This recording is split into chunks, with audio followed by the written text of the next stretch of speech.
Yeah. The typical day for the school was, you get up in the morning, you do your chores, go in and eat, and then it was to school.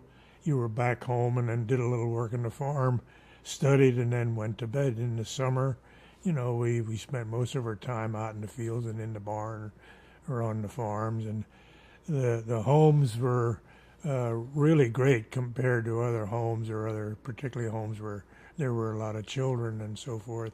The food was great, and I happened to be in Woodside. We had 22 of us lived all together.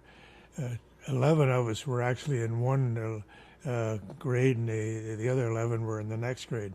We started out in sixth grade when the new school opened, and we were the first class that went through what we then called the senior high school, and we went from 6th to 12th grade. So had that experience. But let's say the homes were modern. I think all the equipment was modern, as if you relate it to that day.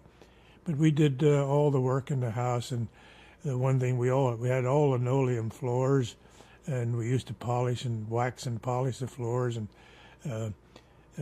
we lived in home. We always had to go in through the basement, and we wore sneakers in the house all the time.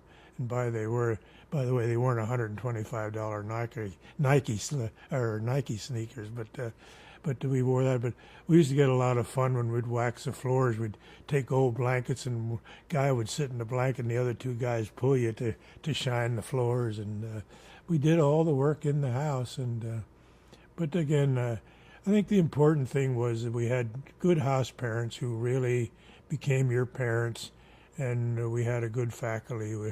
And they became, the people who gave us the proper education. And I always keep saying that I think the house parents and the faculty are the two most important people with that school, because those are the people you spend most of your time with.